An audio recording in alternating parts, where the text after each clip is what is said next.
조용희 권사님 이제 며칠 있으면 나오시는데 잘 계시다고 합니다. 여러분들 기도해 주시고, 특별히 이 일들을 통해서 하나님께서 이제 집사님 한 분하고 전화 통화를 하면서 조용희 권사님이 우리 개국년 코로나 확진자 마지막 분이 되신 것에 대해서 되게 감사한다고. 조용히 권사님 아무 말 안 하시는데 감사한다고 이렇게 고백을 하시더라고요.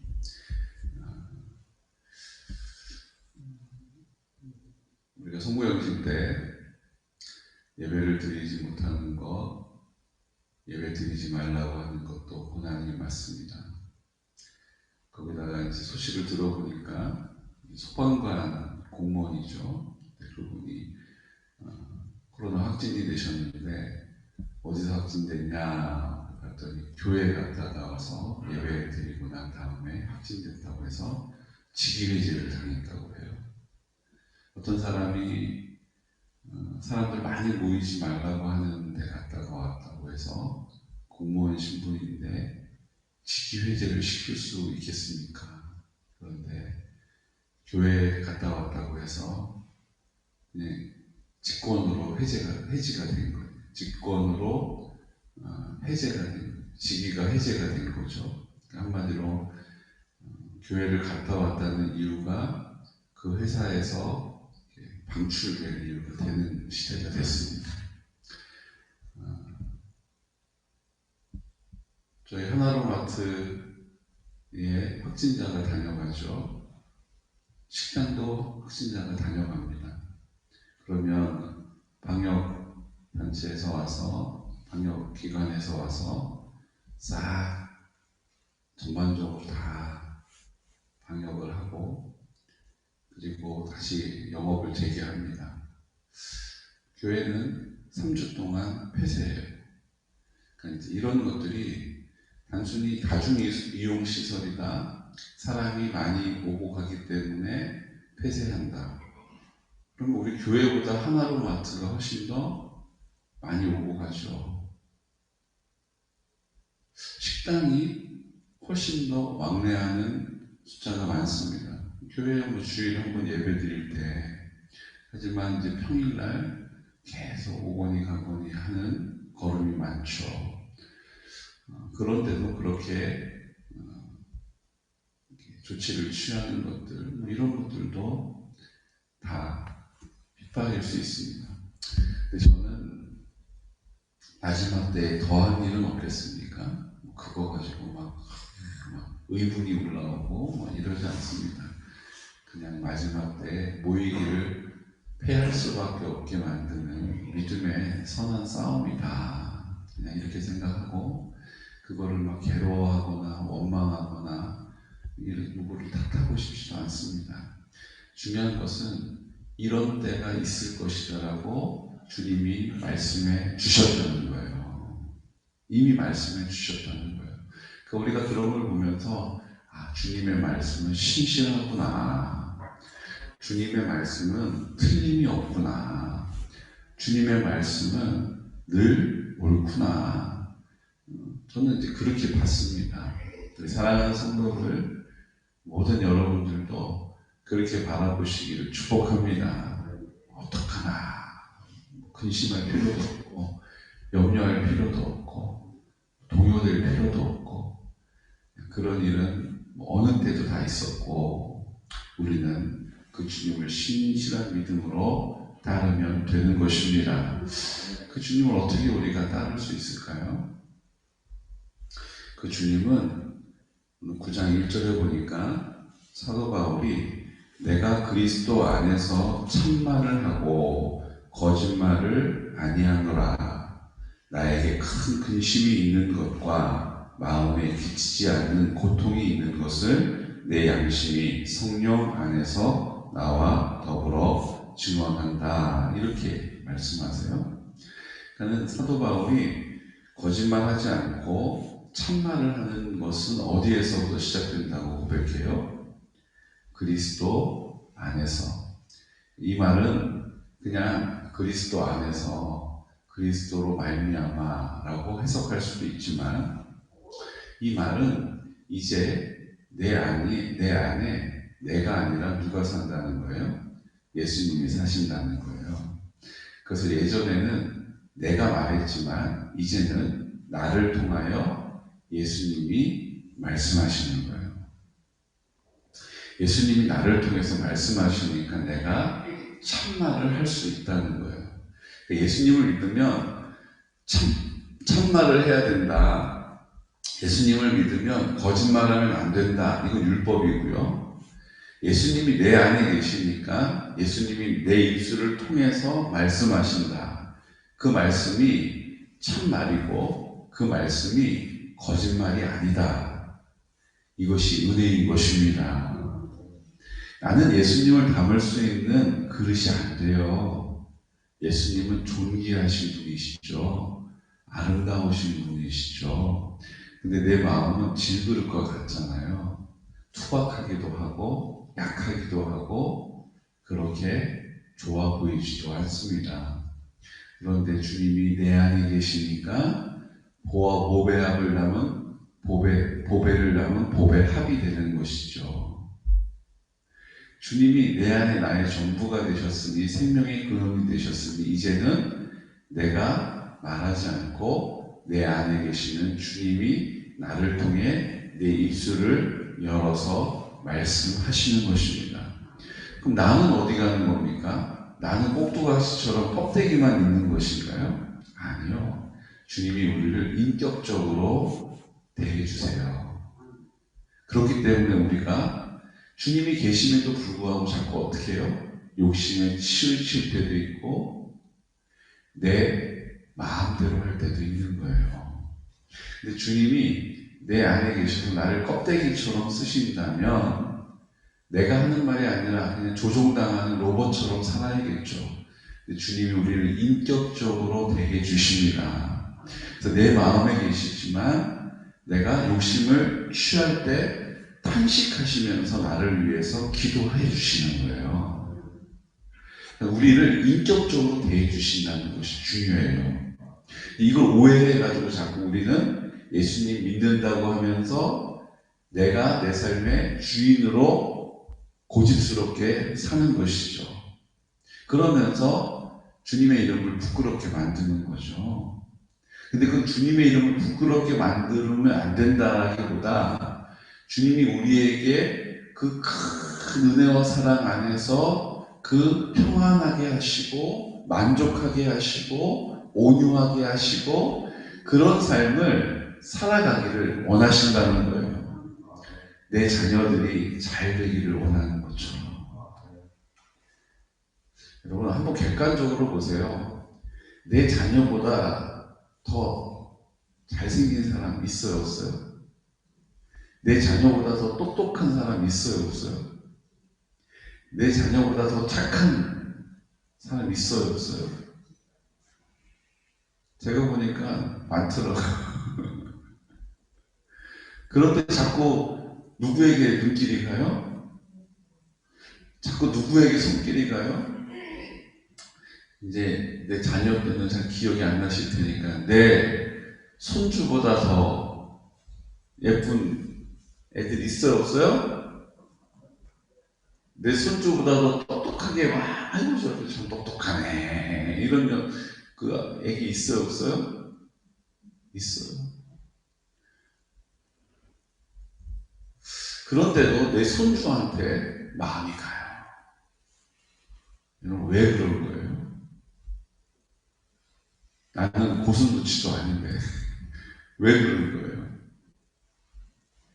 주님이 우리에게 그 마음을 불어 넣어주시는 것입니다. 주님이 우리에게 내 마음이 그렇다라고 알려주시는 거예요. 그거를 우리가 뭐라고 부르는 거예요? 그런 현상을 모성애, 부성애 뭐 이런 이름으로 부를 뿐이에요. 주님이 우리를 이 땅에서 어떻게 사랑하시는지를 가늠할 수 있도록 우리에게 그 마음을 불어 넣어주신 줄로 믿습니다. 그러니까 그 예수 안에서 예수 그리스도 안에서 산다는 것이 사도 바울이 내 삶을 정리한다면 나는 예전에는 내가 살았다. 나의 의로움을 위해서 살았다. 그래서 예수님 믿는 사람들 잡아다 핍박하는 핍박자였다. 강포자였다. 그런데 이제는 나를 통해서 내가 예수님 안에서 참말을 한다. 예수님 안에서 거짓말 안 한다. 그것은 이제 내가 사는 것이 아니라 주님이 사시는 것이기 때문이다. 이것을 9장에서 우리에게 선포해 주시는 것이죠. 나의 형제 곧 골계 친척을 위하여 내 자신이 저주를 받아 그리스도에게서 끊어질지라도 원하는 바로라. 뭘 원한다고요? 나에게 큰 근심이 있는 것과 마음에 그치지 않는 고통이 있는 것을 내 양심이 성령 안에서 나와 더불어 증언한다. 뭐가 고통스러운 거예요? 내가 내 생명이 끊어질지라도, 내가 그리스도로부터 끊어질지라도 내 혈육들, 나와 함께하는 내 민족들이 구원받는 일을 위해서, 그런데 그렇지 않은 이 상황을 보면서 내가 고통스럽다. 그 얘기를 하고 있는 거예요. 내가 주님이 내 안에 계셔서 주님의 시선으로 보니까 다 구원받아야 할 영혼들인데 자기 마음대로 살고 자기 뜻대로 사는 것, 내가 그것을 그냥 지켜보는 것이 고통스럽다. 내가 그리스도에게서 내 이름 하나 생명책에서 지워질지라도 내가 그들이 주님께로 나오기를 원한다. 여러분, 이것이 바울과 우리의 차이점이에요. 우리는 킥해야 우리 내 자식들 예수님 믿고 구원받아야 하는데, 킥해야 나랑 사이가 좋은데 이웃 그 아주머니 내가 구원 좀 받도록 전도해야 되는데, 요 정도예요. 근데 사도 바울은 뭐예요? 민족을 놓고, 그 민족의 구원을 놓고 안타까워하고 근심하고 그것이 마음에 고통이 되는 거예요. 아픔이 되는 거죠. 저는 우리가 사도 바울이 이 땅을 사는 삶은 예수님이 이 땅에서 사셨던 3년 만의 공생에는 다 우리도 그렇게 할 수 있고 그렇게 하기를 원하시는 본을 보여주신 것이라고 믿습니다. 본이 되신 거예요. 그러니까 그냥 그거는 예수님이 대단한 분이고 사도 바울이 훌륭한 사람이다라는 것을 말해주려고, 그것이 다가 아니라 우리도 그렇게 살아야 하고 살 수 있다는 사실을 말씀해 주시는 것이죠. 뭐라고요? 그 민족을 놓고 주님의 시선으로 바라보니까, 주님의 마음으로 살피니까 내 마음이 아프다, 고통스럽다. 여러분, 우리의 지평이요, 우리의 바라보는 것이 그냥 눈앞에 있는 것만 보고 근근히 사는 것이 아니라 주님의 시선이 우리의 시선이 되시기를 축복합니다. 주님의 마음이 내 마음에 담기기를 원해요. 근데 그게 누군 담기고 누군 안 담기는 게 아니에요. 왜요? 주님이 내 마음 가운데 거하시면 이제 주님의 마음이 내 마음이 된 거잖아요. 그러니까 개인차가 있어요, 없어요? 주님의 마음이 우리 모두의 마음이 되는 것입니다. 그렇게 살아가는 사람들의 모임을 주님께서 거룩한 공동체라고 부르셨죠. 제사장의 나라, 거룩한 백성. 따라하겠습니다. 제사장의 나라, 거룩한 백성. 제사장의 나라가 되는 거예요. 이제 나를 위해 살지 않고 중보의 역할을 하는 거죠. 죄인과 하나님을 연결해주는 역할을 누가 했어요? 제사장이 했죠. 그 제사장에 우리 한 사람 한 사람이 다 제사장의 나라의 백성으로서 제사장의 소임을 감당하는 것입니다. 이제 거룩한 백성이 되어서 그 대제사장도요, 대속죄일에 1년에 한 번 지성소를 들어갈 수가 있었죠. 근데 그 대제사장도 자기를 정결하게 하지 않으면 그 안에 들어가서 그 거룩함 앞에서 죽임을 당했어요. 그래서 제사장이 들어갈 때 허리에 끈을 묶고 옷깃에 방울을 달아가지고 딸랑딸랑딸랑딸랑딸랑 이렇게 소리가 나면 아직 살아계시구나. 우리가 모르는 죄를 저지르지 않으셨구나. 이렇게 생각하는 거예요. 근데 딸랑딸랑딸랑 소리가 갑자기 안 나요? 계속 안 나요? 그럼 어떻게 해요? 줄을 이렇게 당겨보는 거예요. 그럼 제사장님들이 주님 이렇게 하고 있다가 줄을 당기면 나 안 죽었어. 아직 괜찮아. 그리고 주여 이렇게 하는 거고, 당겨봤는데 이런 반응이 없으면 아이고 우리 제사장님께서 대제사장님이 우리가 모르는 하나님 앞에서 죄를 저지셨구나. 아이고 어떻게 이러면서 어떻게 해요? 당기세 줄로 당겨가지고 장난치는 거예요. 여러분 제사장이라고 다 하나님 앞에서 이름만 가지고 일하는 게 아닙니다. 주님이 우리를 거룩하게 하시고 그 일을 위하여 회개하게 하시고 입을 열어 회개할 때에 우리를 정결하게 하시는 성결의 은혜, 거룩의 은혜를 베풀어 주시죠. 그래서 이제 우리 마음 가운데 전부가 되시는 그 은혜로 살게 하시는 것입니다. 문제가 뭐냐면 자꾸 우리는 우리 마음대로 산다는 거예요. 너희 마음대로 하지 말라라고 두 번째 유월절 우리 말씀 같이 나누지 않았습니까? 하나님이 율례대로 정한 기한을 따라서 내가 정한 율례와 계명을 지켜서 하나님께 드려라. 그런데 그렇게 하지 못하는 상황이 있다면 한 달 뒤에 그 유월절 똑같이 그 유월절을 하나님께 드린 걸 인정해 주겠다. 이렇게 얘기하시잖아요. 그게 뭡니까? 하나님께서 우리에게 기회를 주시는 거예요. 하나님이 우리에게 다시 그렇게 할 수 있도록 우리를 새롭게 만나주시는 은혜를 지속적으로 베풀어 주시는 것입니다. 근데 우리 자꾸 어떻게 해요? 우리 마음대로 하려고 해요. 이렇게 하면 되지 뭐. 아이, 뭐 형식만 갖추면 되지 뭐. 본질이 중요하지 뭐 이렇게 형식이 중요해. 그런 의미로 자꾸 우리는 내 마음대로 내 편의대로 할 때가 있다는 거예요. 사랑하는 성도 여러분, 주님 마음대로 하실 수 있는 은혜가 있으시기를 축복합니다. 그래서 내 마음대로 하지 않고 주님의 마음대로 한다는 걸 한마디로 뭐라고 해요? 순종이라고 하는 거죠. 내 마음대로 하지 않고 주님의 뜻대로 하겠다. 이게 순종이라는 거예요. 내 마음을 고집하지 않고 주님의 뜻을 따르겠다. 그게 순종이라는 거예요. 2021년도 우리에게 주어진 이 한 해가 내 일생의 어느 해보다 순종할 수 있는 은혜가 있으시기를 축복합니다. 순종의 열매를 맺으시기를 축복합니다. 그 주님을 신뢰하는 믿음을 가지고 순종하는 것입니다. 성경은 뭐라고 얘기해요?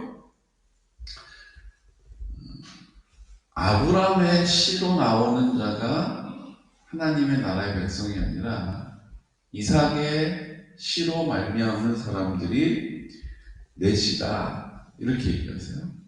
이스라엘 백성의 정통성은 아브라함에게 있는 것이 아니고 이삭에게 있다라고 말씀하세요. 이게 무슨 뜻입니까?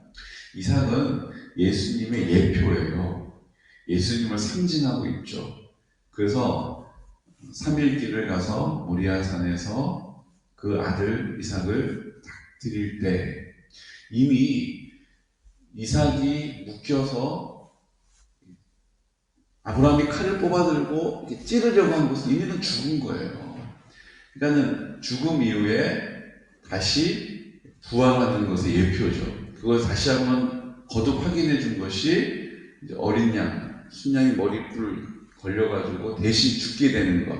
이게 예수님이시고, 사람으로서는 이삭이 예수님을 예표하고 있죠. 그렇기 때문에 예수님을 통한 그 씨가 이스라엘의 정통성이 있다는 거예요. 아브라함은 이삭도 낳았지만 이스마엘도 낳았잖아요. 그렇죠? 그러니까 아브라함이 아니라 누가 정통성이 있다는 거예요?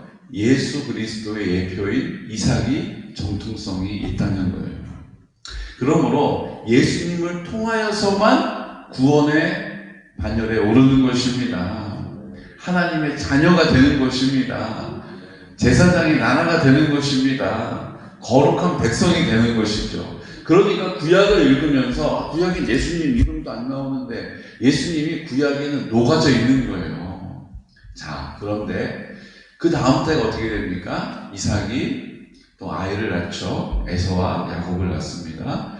리브가가 에서를 미워했고, 성경에 보십시오. 야곱을 사랑했어요. 그래서 결국은 어떻게 합니까? 자기 마음대로 야곱을 축복받을 수 있도록 음식 만들어가지고 일을 꾸미잖아요. 거짓말 하잖아요. 참 웃겨요. 이삭이, 야, 너 내 아들, 내 장남 에서 봤냐? 물어봐요. 그럼요, 아버지. 목소리 최대한 굵게 해가지고, 이렇게 했어요. 염소털을 팔에다가 둘러가지고 털이 북술북술 난 것처럼 이렇게 뒤밀어요. 그런데 이삭이 바보가 아니죠. 야, 냄새가 에서의 냄새가 아닌데, 아버지, 제가 맞습니다. 감기 걸렸어요. 야, 근데 너 어떻게 이렇게 고기를 빨리 요리해가지고 왔냐? 하나님이 순적히 행해 주셨어요.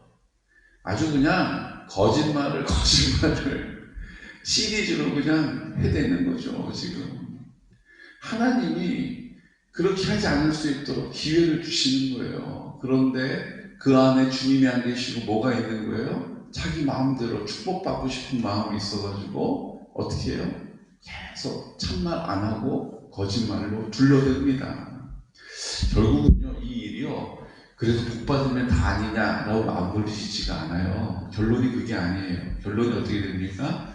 가서 죽어라 고생하고 자기보다 더 사기꾼 삼촌한테 호되게 당하죠. 리브가는 어떻게 됩니까? 성경을 한번 읽어오셔서 기억하십니까? 리브가의 마지막을 성경은 말해주지 않습니다. 제가 성경에 일단 깜짝 놀랐는데요. 뭔지 아세요? 야곱의 유모의 죽음에 대해서는 성경이 말해줘요. 야곱의 유모가 어디서 죽었다라고 소개해요. 그런데 정작 리브가는 어디서 어떻게 죽었는지 성경은 말하지 않습니다. 이것이 하나님의 마음인 거예요. 네 마음대로 하지 말아라. 네 뜻대로 하지 말아라. 하나님의 뜻을 쫓아서 살 때 우리 안에 하나님의 사랑이 전부가 되는 것이다. 이제 내가 살지 않고 주가 나를 통해서 사시되 나를 인격적으로 존중해 주시는 주님이 나와 교제하며 살기를 원하신다. 나에게 말씀하신다. 내가 그것을 주님께 그 마음으로 온전히 드릴 때 듣게 될 것이다. 느끼게 될 것이다. 보게 될 것이다. 이 삶이 2021년 우리의 삶의 결론이 되시기를 예수 그리스도의 이름으로 축복합니다. 에서보다 야곱을 더 사랑하는 것, 왜 하나님 그렇게 하셨습니까? 라고 누가 물어볼 수 있느냐? 그럼 하나님이 악하냐? 아니다. 하나님은 온전하시다. 하나님은 신실하시다. 우리가 그 하나님을 믿음으로 쫓을 때 그 하나님의 온전하심이 우리의 온전함이 될 줄로 믿으시기 바랍니다. 그 하나님의 성실하심이 우리의 성실함이 되는 거예요. 하나님의 신실하심이 우리의 삶에 나타나게 되는 것입니다. 18절 말씀은 그런 의미에서 우리에게 이렇게 말씀하십니다. 우리 16절과 18절 말씀 함께 선포할까요? 그런즉 원하는 자로 말미암음도 아니요 다른 박질하는 자로 말미암음도 아니요 오직 긍휼히 여기시는 하나님으로 말미암음이니라. 그런즉 하나님께서 하고자 하시는 자를 긍휼히 여기시고 하고자 하시는 자를 완악하게 하시느니라. 아멘. 하고자 하는 자에게 긍휼을 베푸세요. 지성이며 감천이다. 하늘은 스스로 돕는 자를 돕는다. 근데 성경은 그렇게 얘기하지 않습니다. 하고자 하는 자를 하나님이 긍휼히 여기시기도 하고 하고자 하는 자를 완악하게도 하신대요. 우린 이해할 수 없지만 다 누구의 뜻대로 해요? 하나님의 뜻대로 하는 것입니다.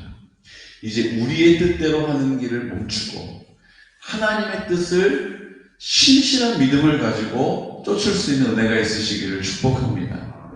그 순종의 태도를 가지고 감사의 고백을 통하여 하나님의 나라를 선포할 때에 성령의 위로로 진행하게 하실 줄로 믿으시기 바랍니다. 그렇게 순종함으로 하나님과 함께 그 길을 걸어가는 사람에게 성령의 위로로 그 길을 끝까지 완주할 수 있는 능력을 주시는 것입니다. 우리의 삶이 2021년도 이 말씀이 확인되어지고 인정되어지는 귀하고 복된 성도들 되시기를 예수 그리스도 이름으로 축복합니다. 아멘. 제가 나같이 기도드릴 때 주님, 어제 우리가 송구영신하고 이제 우리가 약속하여서 드리는 새벽의 첫 시간, 피곤한 육신을 깨워서 하나님께 드리는 첫 시간을 주시는 말씀 귀 기울여 듣게 하여 주시옵소서. 이 말씀을 굳게 붙잡게 하여 주셔서 하나님께서 우리를 통하여 하시고자 하시는 아버지의 뜻, 우리가 이해가 되든 이해가 되지 않든 내가 계획한 일이든 아니든 관계없이 주님의 뜻대로 되게 하여 주십시오. 이제 우리의 마음대로 행하지 않게 하여 주시고 내 마음대로 살아왔던 우리의 삶의 방식들을 우리 주님 앞에 다 내려놓고 이제 주님께서 나를 통하여 성령의 위로로 끝까지 진행시켜 주실 줄로 믿습니다. 우리 공동체를 위해서 하나님 앞에 온유함으로 인내함으로 끝까지 기도하게 하여 주시고 우리 하나님 아버지 앞에 허락하여 주신 모든 공동체가 회복되게 하여 주시고 성결한 다음 세대를 세워 주시옵소서. 내가 주님 앞에 성결한 세대로 구별되게 하여 주시고 이제 실버 처치를 통하여 복음이 선포되어질 때에 구원받는 놀라운 역사가 기적과 같이 우리 앞에 펼쳐지게 하여 주시옵소서. 우리 공동체 안에 연로하신 어르신들과 지체들을 놓고 판호들을 놓고 기도하고 있습니다. 주님, 우리가 기도할 때에 우리 공동체 가운데 역사하시는 주님의 사랑과 은혜를 풍성케 하여 주시옵소서라고 이 시간 나사렛 예수 그리스도 이름으로 선포하면서 오늘 말씀을 주님께 인정하고 간구하면서 기도드리겠습니다. 주여, 주여, 주여. 오 거룩하신 아버지 하나님,